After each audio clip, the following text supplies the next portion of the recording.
Tonight, former President Olusegun says he has no preferred candidate for the 2023 presidential poll as he promises to make his agenda known soon on the election. Human rights lawyer Femi Falana says the federal government lacks powers to ban the Academic Staff Union of Universities without first amending the constitution.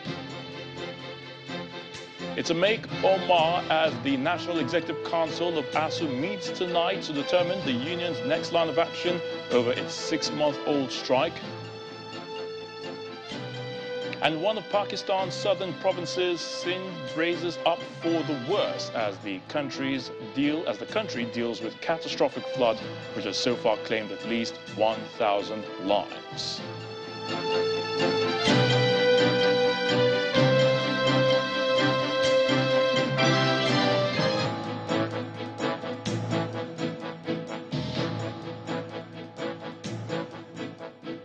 And no matter how you feel about former President Olusegun, one thing you can't take away from him is the fact that he's always a newsmaker. And today, the former president proved just that when he announced in Minna, Niger State, that he will soon unveil his agenda for the 2023 presidential election. Chief Obasanjo, who was speaking in Minna when he paid a visit to former head of state, General Abdulsalami Abubakar, however, says he has no preferred candidate, has been speculated in subsection of the media. According to him, quote, "I don't have a special candidate. I have a national agenda. I have come to see my brother who was a bit indisposed, and when he was abroad, I had wanted to visit him, and the day I arrived in London to visit him was the day he left. He is very special, and I am still strong to visit those who are special to me."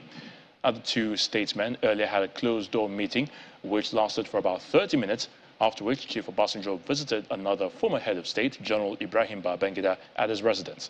The former president is one of the top dignitaries that met with Governor Nyesom Wike in London last week in a series of meetings believed to be related to the 2023 elections. But to legal and constitutional matters now, Senior Advocate of Nigeria, Mr. Femi Falana, says the federal government should not contemplate the ban of the Academic Staff Union of Universities, ASU, without first amending the country's constitutional amendment. Now, the rights advocate, who argues that successive governments from colonial era have failed in such attempt, advised governments to rather accede to ASU's demands. In a statement, Mr. Falana says, quote, "To ban ASU, the government will have to amend the fundamental right of citizens to freedom of association enshrined in Chapter 4 of the Constitution, which requires the resolution of 4/5 of members of the National Assembly and approved by 2/3 majority of members of not less than 24 houses of assembly."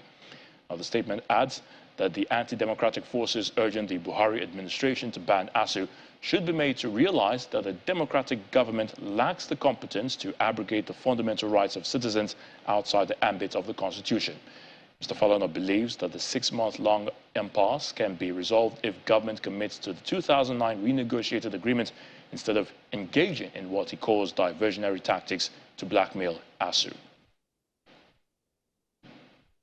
Meanwhile, fingers are crossed as the National Executive Committee of the Academic Staff Union of Universities, ASU, are set to decide whether or not to continue with their 6-month-old strike. The union has been involved in a protracted industrial dispute with the federal government over sundry issues captured in the 2009 renegotiated agreement, which led to a declaration of strike from February this year. All efforts and interventions have failed to break the deadlock, with both parties appearing to grandstand over their position. However, anxiety mounts on the possible outcome of tonight's meeting, which will decide whether the lecturers will go back to the classroom or continue the strike.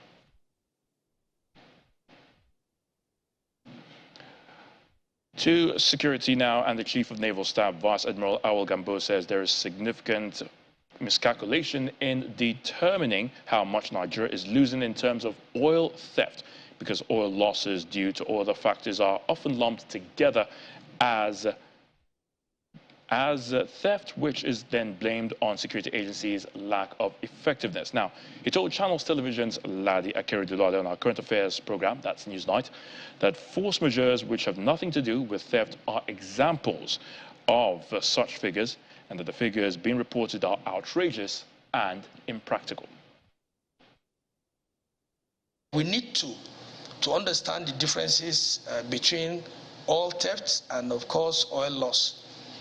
In this case, while oil theft is siphoning crude oil from vandalized pipes into barges, oil losses occur when there is non-production, especially during shut-ins and force majeures, as the federal government does not earn the desired revenue it should. Losses also occur as a result of metering errors, on the operating platforms, as read. But however, the volume of crude oil shut-ins from non-production are often added to figures for oil theft instead of declaring them as oil losses, which should not be. Some sources also claim that about 20,000 to 200,000 barrels per day are being considered, as stolen. Most of these claims are definitely outrageous and unrealistic. Well, let us even briefly analyze this. Like, for instance, 100,000 barrels of crude oil is equivalent to 15,800,000 liters of crude oil, which will require a 5-ton barge making 3,160 trips per day to convey this product out of the creek. How do you pass, the estuaries with this? Because 3,000 times a day. Oh yes. So let's assume now you even, have many barges because of the time required to carry out this product. That means you'll entirely close the navigable waters, heading out to sea through the estuaries to embark them or to transship them into a mother vessel that will eventually take them out of the country. Of course, this is most unlikely concerning the heightened presence of security agencies in the maritime environment, as well as the launch of the subsisting operation Dr. Barawo by the Nigerian Navy. For the full interview with the Chief of Naval Staff, do watch Newsnight tomorrow, Monday, August 29th at 9 p.m. right here on Channels Television. Meanwhile, Sector 2 Operation Hadinkai of the Nigerian Army in Yobe State has handed over 2 dismissed regiment soldiers who killed a cleric in Yobe State to the Nigeria police for onward prosecution in the Civil Court of Law. Now, the suspects were handed over to the police at the State Criminal Investigation Division in Damaturu after they were found guilty on a 2-count charge at 241 Reese Battalion in Guru, Yobe State. The Nigeria Police Yobe State Command had on Friday, August the 19th, arrested the suspects, Lance Corporal John Gabriel and Lance Corporal Adamu Gideon, in connection to murder Yobe-based cleric Sheikh Guni Aisami Gashua in Yobe State.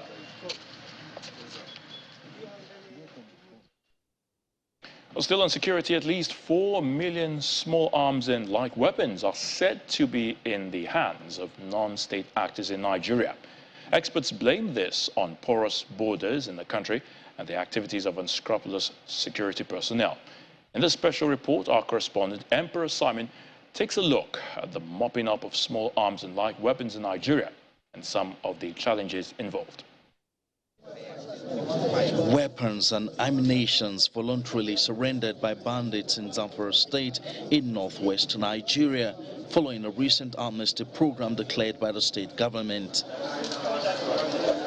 Almost on a daily basis, security agencies seize scores of such weapons from criminal elements. From April 2021, the IGP assumed duty as Inspector General of Police. Till date, we have been able to recover 62,320 ammunition, various types. And we've been able to recover more than 3,020 firearms of various calibers. The National Center for the Control of Small Arms and Light Weapons, established by President Muhammadu Buhari in May 2021, also announced on the 24th of August 2022 that it took possession of over 3,000 automatic and locally fabricated small arms and light weapons from the Commander Operation Delta Safe. Mr. Kabir Adamu runs a security consortium, and his organization has carried out a research that shows that there are over 6 million arms and weapons in circulation in Nigeria, out of which more than 4 million are in the hands of non-state actors. There are about 1.6 million in the hands officially issued weapons. And that means if you subtract that from 6.5 million, there's almost 4 million that are in the hands of the non-state actors. He blames this on a number of factors. Anywhere you have a brewing conflict, we found out that there is a gun-running channel that leads to that location from the Sahel into those locations. Now the second supplier are our security forces. And we trace that to the very bad tradition we have for maintaining armories. Conflict in neighboring countries, coupled with the porous state of Nigeria's borders, also engender illegal smuggling of small arms and light weapons, as local fabricators also cash in on the growing demands for weapons by warlords. But the police say they are combating the situation headlong. For us in the police, I know the ones we have recovered, we keep them tight, we keep them well. And we have, in fact, if you see our armory is well constructed, that is very, very strong enough that I can assure you that nobody can just easily go there to attack. We are working hard, and we are trying to meet the traditional rulers in some areas where we think we need them to come in to assist the police in getting information about these who make. According to the United Nations, the destabilizing accumulation, illicit transfer and misuse of small arms and light weapons continue to initiate, sustain and exacerbate armed conflict and pervasive crime globally, and Nigeria is not an exception. According to the Center for Democracy Development, in the last 10 years, in 18 northern states alone, more than 60,000 people have been killed, in addition to hundreds of thousands of people that have been displaced from their ancestral homes. These have made it imperative for the Nigerian authority to put in place effective measure for mopping up of small arms and also ensuring that there is an effective system in place for management and accountability of the arms already recovered. Emperor Simon, Channels Television News. Well, understanding the population and geographic size of Nigeria is vital for anyone to appreciate the country's complexity and nuances.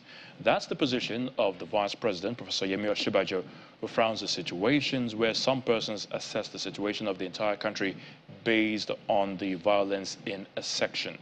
According to Professor Osinbajo, the violent reports emanating from Nigeria did not reflect the reality of the entire country, which according to him is vast in landmass.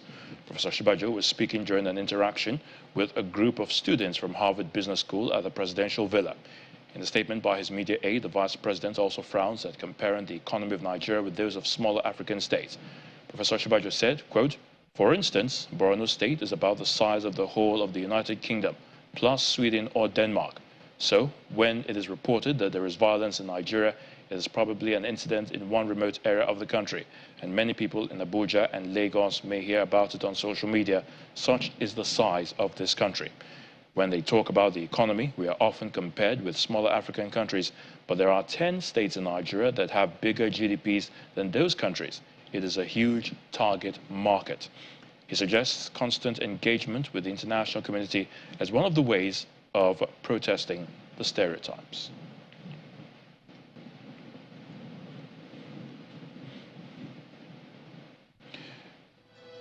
In part two, after the break, commuters plying the Lagos-Ibadan Expressway may have to endure the regular gridlock along that axis for some more time, as authorities say they are racing against time to complete the affected area on the road within the next 1 month. Join us again.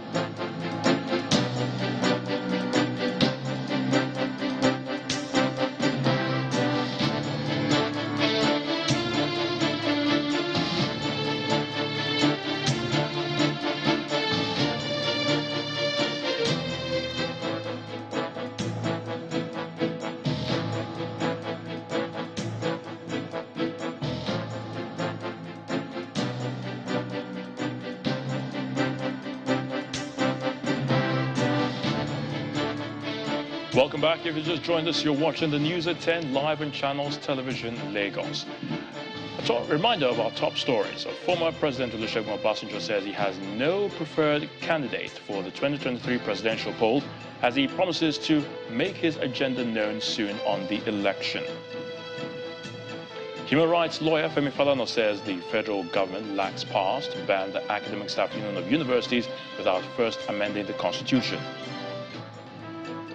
It's a make or mar as the National Executive Council of ASU meets tonight to determine the union's next line of action over its 6-month-old strike. And one of Pakistan's southern provinces, Sindh, braces up for the worst as the country deals with catastrophic flood, which has so far claimed at least 1,000 lives.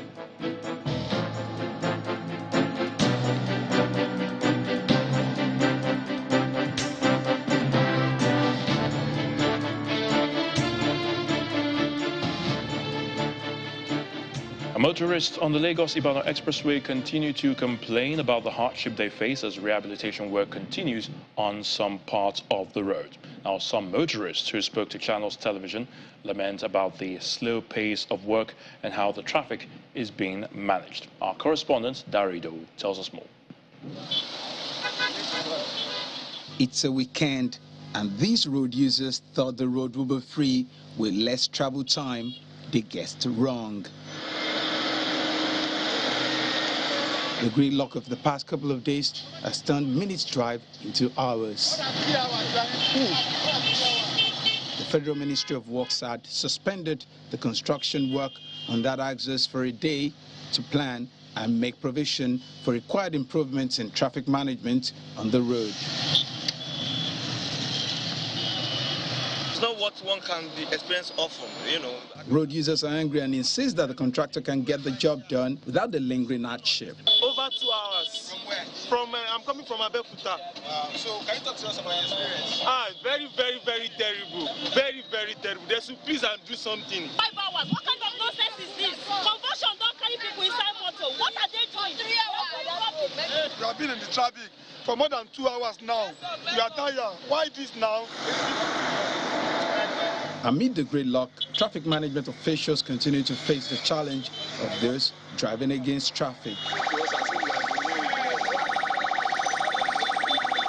The acting controller of works in Lagos says the traffic situation will be better in the coming days. It's only about 1.3 kilometers that is causing this gridlock that you are seeing, that is causing the traffic you are seeing.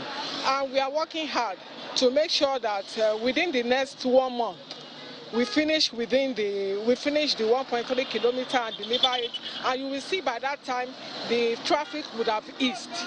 So we are not expecting that motorists will go through this till December 15 that we are mandated to deliver the road. We have plans to start night work, but we have not started.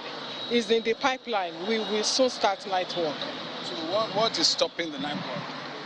The logistics. We haven't put logistics in order. Once the logistics are in order, we have the traffic management agencies, officials and security officers to be on guard to secure our workers. Then we start night work. As motorists hope for a smooth and a free-flowing traffic in the coming days, traffic management officials are also appealing to road users to desist from driving against traffic and obey all dedicated road diversions along the road. Dari Ido, Channels Television News.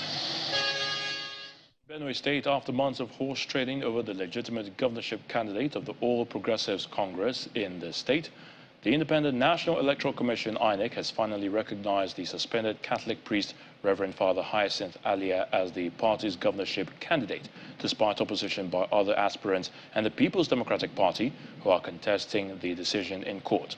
This is coming as the two leading parties in the state continue to trade tackles on the setting up of the state security outfit, the Community Volunteer Guards.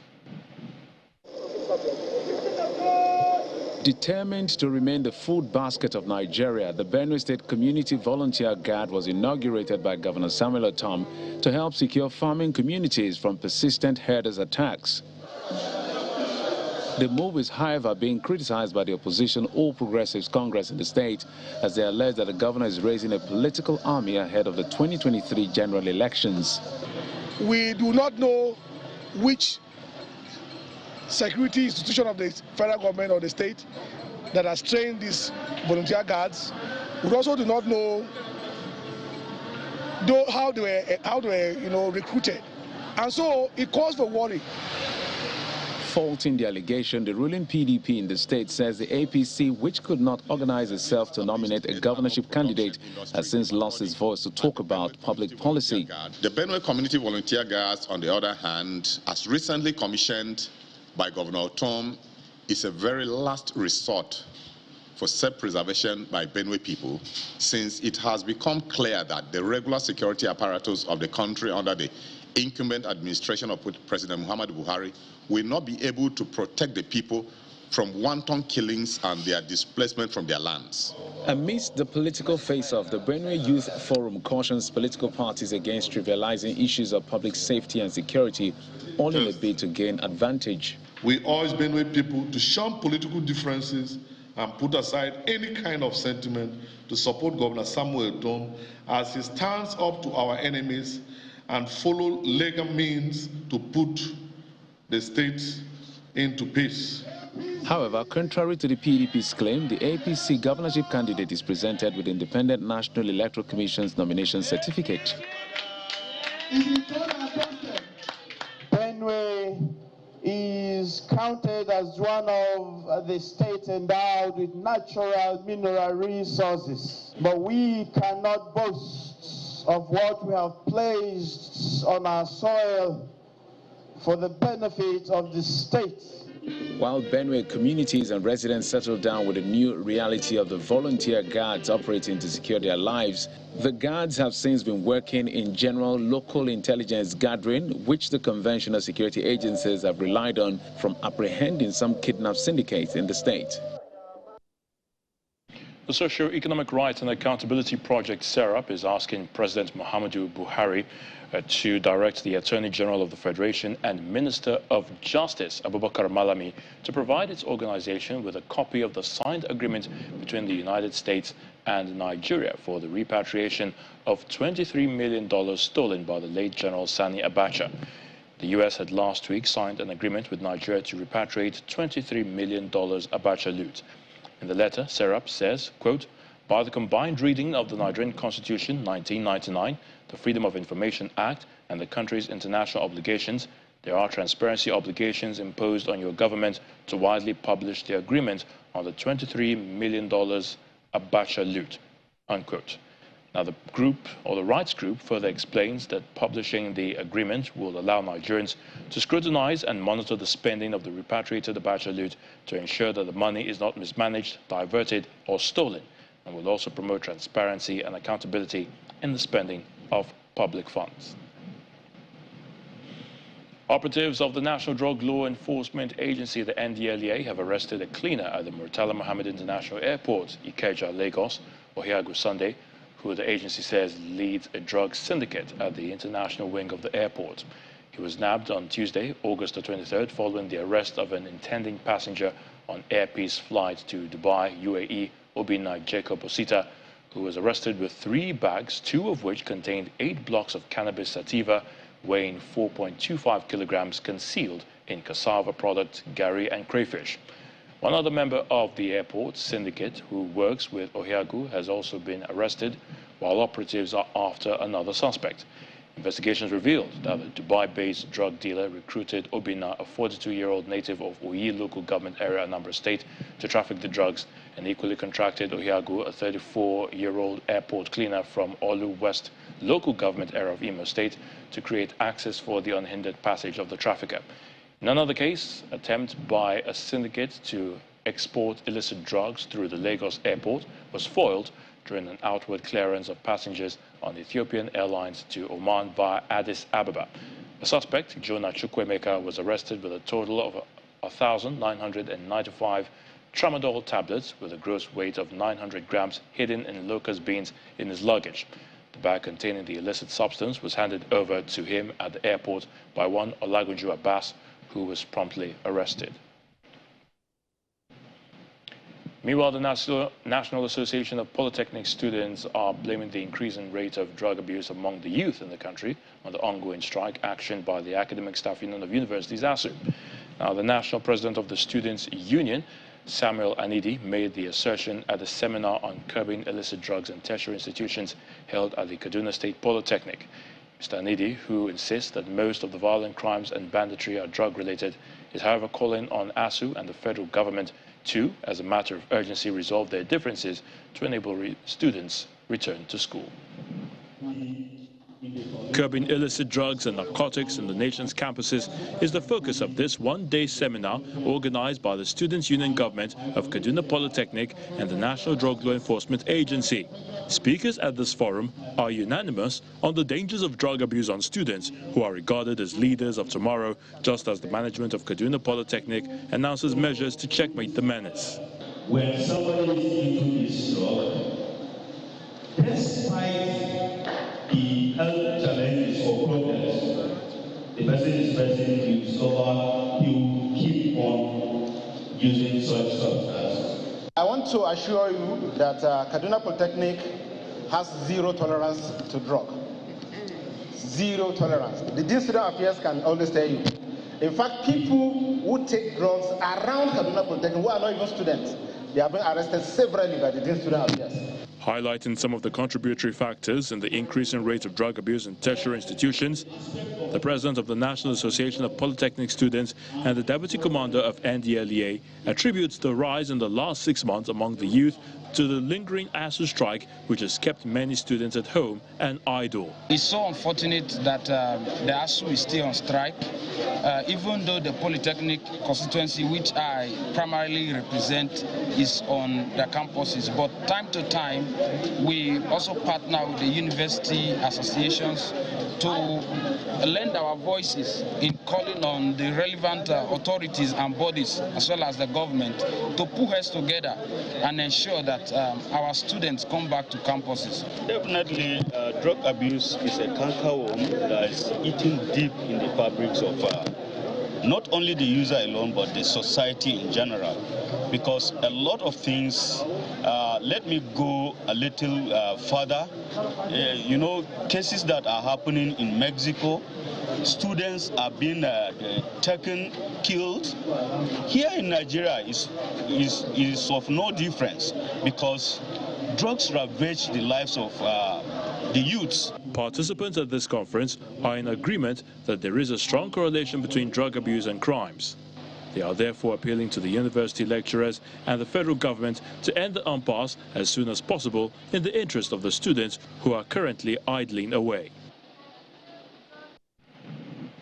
Insecurity, especially in the northeastern part of Nigeria, has dealt a huge blow on primary school education in that region, adding an unbearable strain on an already weak educational system. As the country navigates its way through more than a decade of asymmetrical warfare in northeast Nigeria, this report examines the extent of the damage done to primary school education in the region and possible solutions. According to the United Nations Children's Fund, the northeastern part of Nigeria is home to 60% of Nigeria's 13 million out-of-school children. The reason is clear. Nigeria was already dealing with low funding in the educational sector before the onslaught by Boko Haram. Despite promises by President Muhammadu Buhari that the education budget would be increased by at least 50% in 2022, the International Center for Investigative Reporting states that funding in the educational sector has dropped from 7.92% in 2016 to 4.3% in 2022, the lowest allocation since 2015. In states like Borno, worst hit by insurgency, the state government says it is doing a lot to re-enroll its over 600,000 out-of-school children after Boko Haram destroyed over 512 primary schools. The executive chairman of the Borno State Universal Basic Education Board speaks on the challenges and plans for the future of primary education in Borno State. Ever since the insurgency, I think government has not pulled its arm to watch the children in our schools just like that, just go and come. I think so many initiatives and policies are being geared towards that one to make sure that all our schools being saved. We have been learning from the Chibok, whatever, abduction, the very popular Chibok girls abduction. We have been learning, and government is strategizing to see that these children are not being, exposed to that kind of, trauma. Re-enrollment of out-of-school children has also begun in states like Adamawa. According to UNICEF, out of the over 540,000 out-of-school children in the states, over 500,000 of them have been enrolled into schools, making up about 94%. What we now laid emphasis on, especially in our 2019 matching grant and the one that is coming 2020, is to supply perimeter fences to those schools. The fences will not give 100% security. Just like the burglar proofs we put in our houses, it doesn't mean burglars will not come in, but it will delay. In Taraba State, the government has renovated 3,000 primary schools and purchased 8,000 early child development furniture. The state governor explains that teachers have been engaged in trainings and that more resources will be deployed to get its over 230,000 out-of-school children back to the classrooms. In 2015, when this administration came into power, there were 264 secondary schools, but today we have 305 as a result of increased enrollment. Schools in Bauchi State are relatively safe compared to other schools in the northeastern part of the country. There are no records of school abductions or recent attacks by insurgents. However, the state is notable for its over 1.2 million out-of-school children.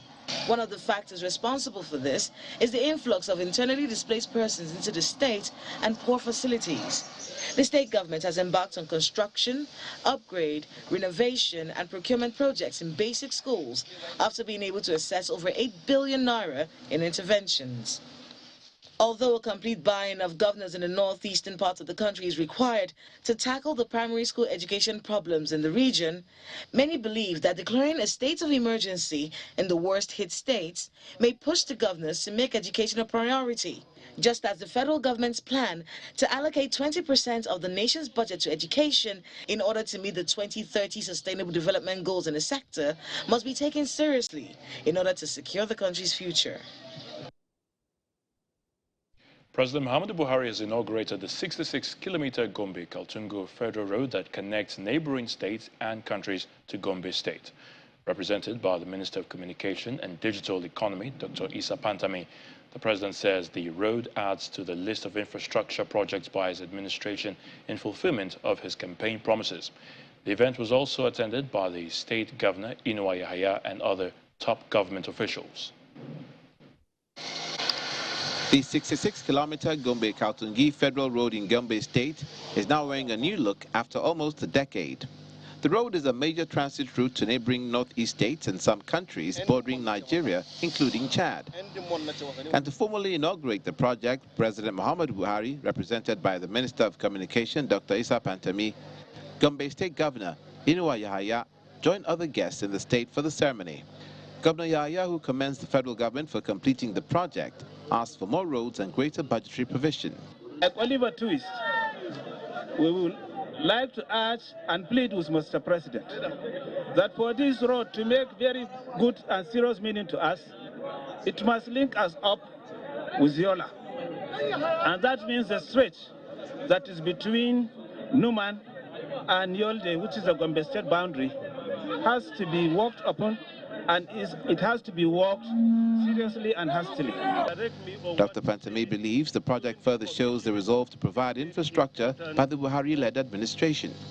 Mr. President has also directed me to remind the good people of Gombe State and Nigeria that this administration has given priority to infrastructure, so there are many projects this administration has initiated, and we do hope that the administration will be able to at least reach a very high advanced stage.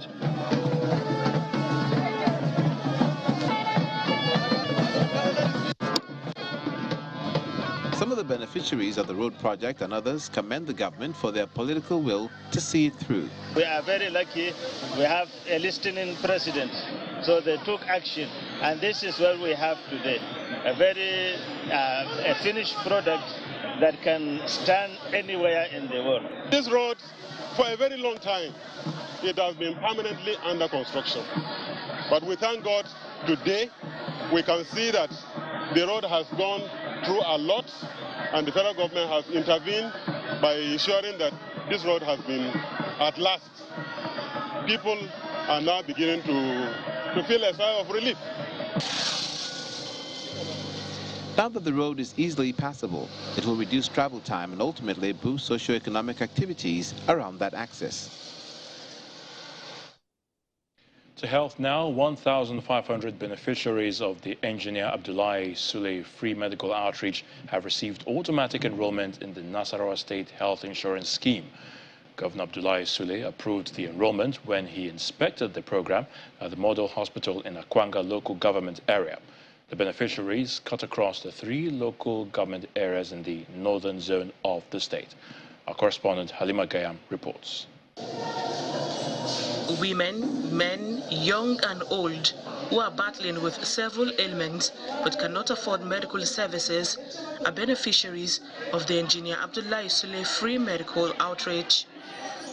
Dental, eye, cervical cancer screening services and surgeries are conducted at the model hospital in Akwanga with a target of surpassing previous interventions. 50 people deserving of this service were carefully selected in each of the 11 electoral wards in Akwanga Local Government Council by our critical stakeholders. The remaining 950 patients are from the Traditional Council and others that find this program helpful to assess medical needs. And this is irrespective of political party affiliation and irrespective of tribe. Beneficiaries with urgent health needs are selected from Akwanga, Wamba and Nasarawa Egon local government area, and the convener explains. Ranging from various diseases such as hernia, lumps, fibroids and many other minor cases. Our target is to exceed what took place 3 or 5 years ago. And we are targeting 1,500 in this current exercise. Governor Abdullahi Sule visits the beneficiaries and wants the initiative to be sustained across other zones. Appreciate the convener, Yakubu Kwanta, for not only his foresight, but for his loyalty and the love he has for the mother nation. The medical outreach is one, and it is not the first time from what people have said that he held such an event. This is as the governor accepts the plea of the people by approving automatic enrollment of all the beneficiaries into the Nasarawa Health Insurance Scheme so they can continue to receive medical attention. Halima Gayam, Channels Television News. And now to the arts. 3 female artists explore the beauty of collage art in Austere Imaginary, an exhibition at the KO Gallery in Lagos. On Art Review tonight, we look at how they utilize these delicate crafts to discuss diverse issues.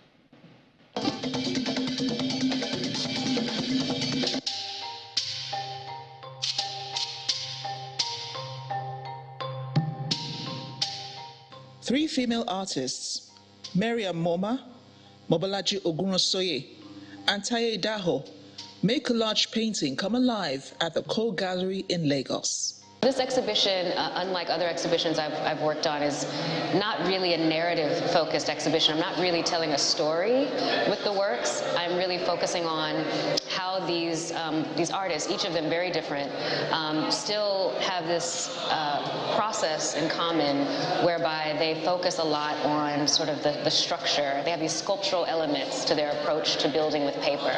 Austere Imaginary is the way these women have chosen to coin this group show, which explores the dynamics behind this unique craftsmanship by highlighting what makes each of them stand out. This is a unique way of delivery. I like the layering, the collage, and all the processes they went through to bring out these beautiful pieces is quite impressive. You know, in fact, they give my imagination something to chew on for a long time. The artists' respective bodies of work represent different approaches and creative statements, with subjects and titles exploring their passion. I think what's most important for Miriam is that she sort of examines the intersections of sexuality, reproductive health, race and gender in a way that celebrates the female form. That's extremely important to her, is to sort of challenge negative stereotypes about the Black female body and all the things that it produces and goes through. With this series, I'm very, very interested in people's faces. When I started the work, I was interested in documenting people around Lagos, more particularly women in Lagos as well. But for me, it was like, how do I tell stories about women in a beautiful way, but but we're also showing how complex we are as human beings, not just women. Like, human beings are complex. Like, you can see somebody, and there's so much going on beneath the surface. So for me, it was, how do I communicate all that complexity? Each creative uses detailed cutting and placement to achieve sculptural works that connect the dots between figuration and abstraction.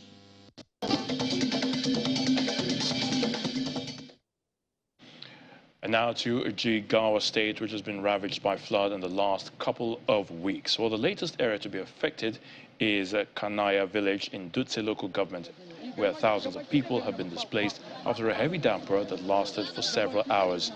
One of the community leaders, Bala Adamo, who confirmed the incident, says over 500 houses have been destroyed and many livestock lost. According to him, the victims are currently taking shelter at fuel stations and schools in the community.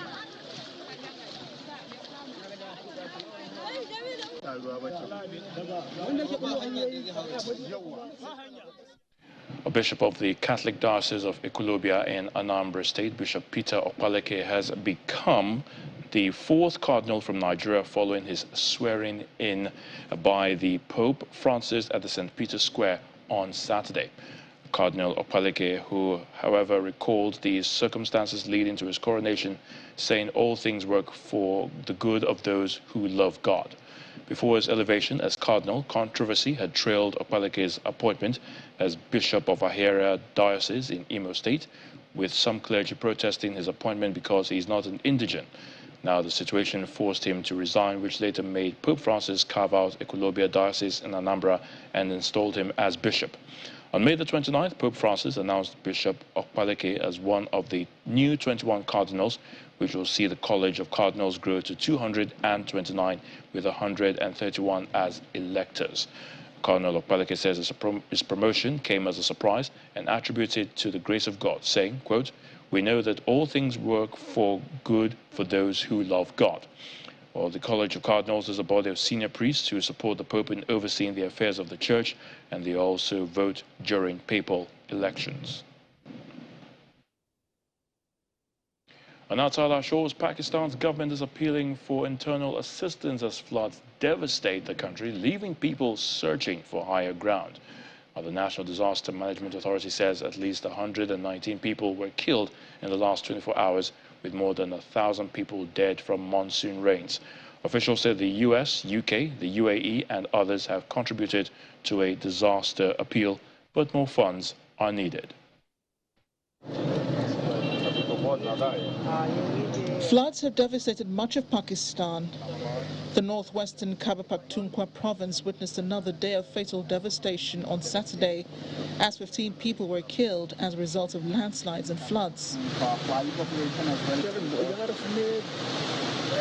Authorities in Al-Shira, Khyber Pakhtunkhwa province, renewed their call for evacuations amid a very high flood in Kabuk River in the wake of the unprecedented rains that pushed most of the country into a crisis.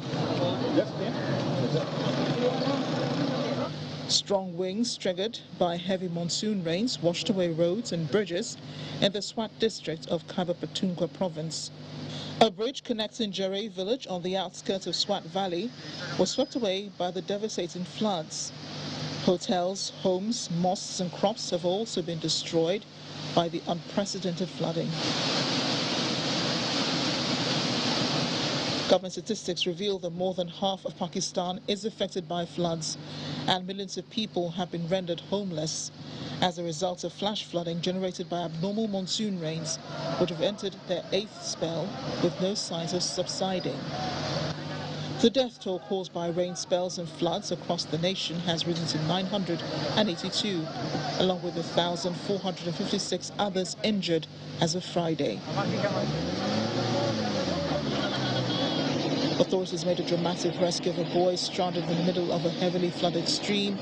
Video footage shows how the pilots lowered the helicopter and crew lifted the boy into the aircraft. Providing for many affected by the floods has been difficult.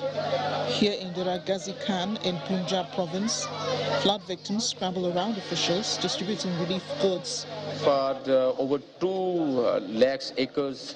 The Deputy Commissioner of Dera Ghazi Khan district, Muhammad Anwar Baria, said over 20,000 houses have been damaged in the city and 15 tent villages have been set up to provide temporary accommodation for some affected residents. Hundreds of Pakistanis were airlifted out of flood-ravaged regions on Sunday as the military joined national rescue and recovery efforts. The UN has called for an immediate stop to hostilities in Libya after deadly clashes were reported the day before between political factions in Tripoli. The health ministry said at least 32 people were killed, among them young comedian Mustafa Baraka, and dozens were wounded during the fighting. On Saturday, armed forces of the internationally recognized government tried to push back a convoy of militia loyal to Fatih Basaga, the man who is recognized as Prime Minister by a rival Eastern Parliament and is vying for control of the country. There were reports of small arms fire and explosions in several areas of the capital. Black smoke could be seen rising across the city. Well, the UK's Defence Ministry says Russia's plans to expand its armed forces is unlikely to have an impact on the Ukraine war. Last week, Russian President Vladimir Putin signed a decree to increase the Russian armed forces military personnel to more than 1.15 million, a potential increase of 137,000. But the UK says the boost is unlikely to increase Russia's combat power, partly because of ongoing losses. The comment comes as Russia announced more attacks on the Ukraine today.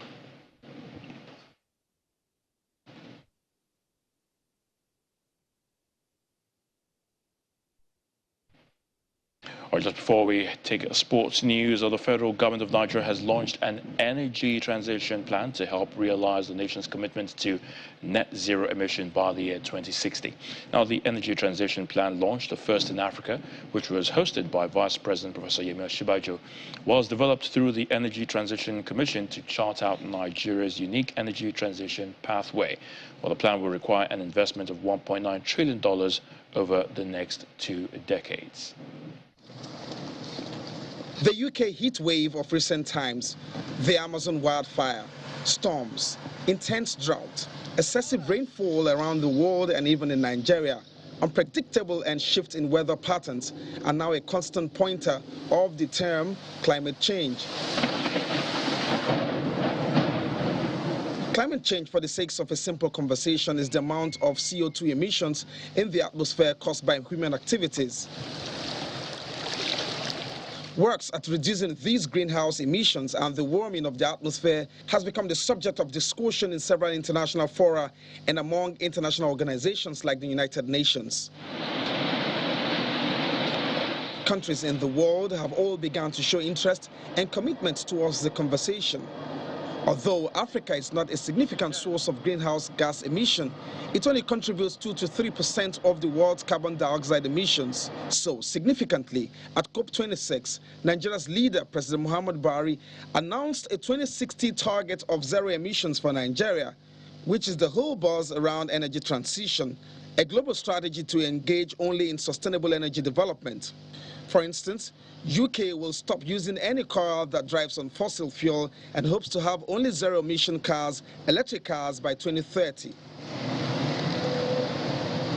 But since carbon dioxide is now more than 50% higher than the pre-industrial levels, and fossil fuel clearly plays a major role in the climate problem, like the refineries, it means that Nigeria and so many countries may be jinxed with their natural resource if they don't find sustainable ways to crack them.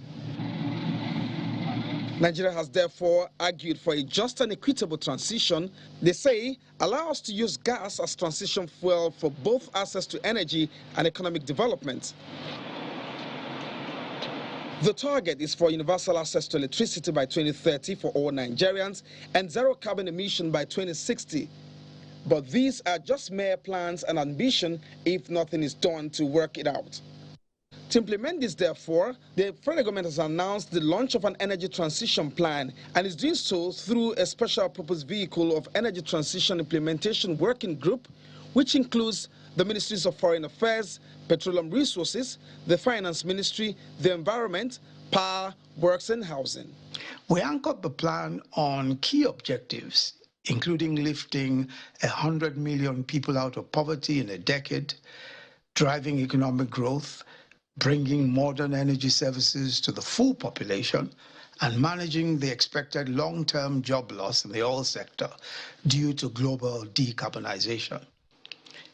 Given these objectives, the plan recognizes the role of natural gas in the short term to facilitate the establishment of baseload energy capacity and address the nation's clean cooking deficit in the form of LPG. The plan envisions vibrant industries powered by low-carbon technologies, streets lined with electric vehicles, and livelihoods enabled by sufficient and clean energy. Here is the breakdown of how the required finances will be dispensed. This additional financial requirement breaks down to 150 billion net expense on improving generation capacity, $135 billion on building transmission and distribution infrastructure, $79 billion on developing clean cooking solutions, $21 billion on decarbonizing industry, and $12 billion on transport, and another $12 billion on oil and gas decarbonization. Already, the World Bank has keyed in. We plan to commit over $1.5 billion towards the energy transition plan on renewable energy, on power sector reforms, but in a way that's consistent with the energy transition. Well, what I think of as the NEAT imperative, the Nigeria Energy Access and Transition Imperative, is something that we here at the World Bank are absolutely committed to supporting. The federal government says Nigeria is proud to have shown climate leadership by developing an energy transition plan, which recognizes the urgency of addressing both climate change and energy poverty. Olu Phillips, Channels Television News.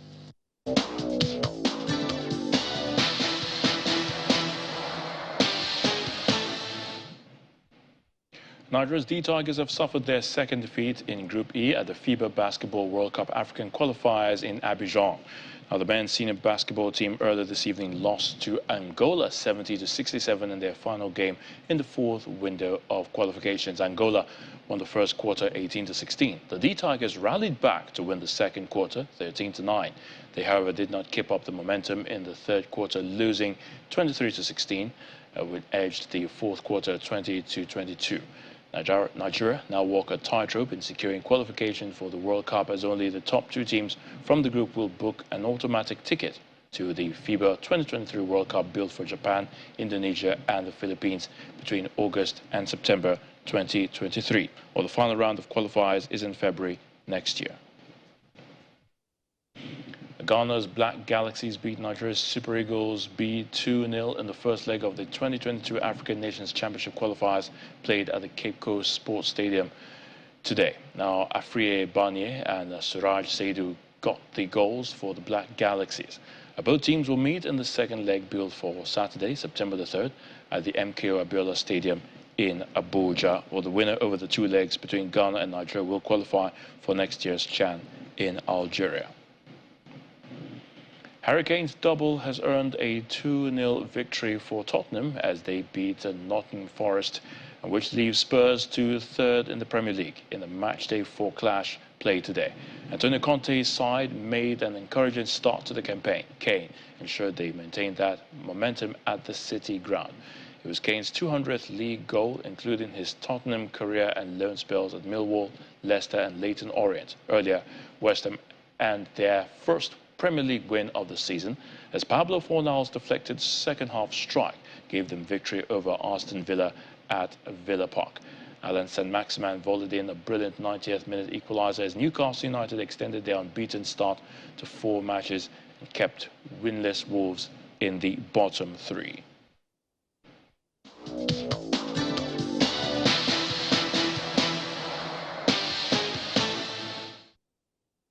And the main news again. Former President Olusegun today said he has no preferred candidate for the 2023 presidential election.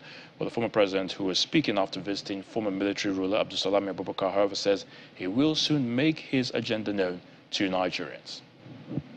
Well, that's the news at 10. Many thanks for watching. I'm Ayotunde Balogun. From all of us here, is good night and stay safe.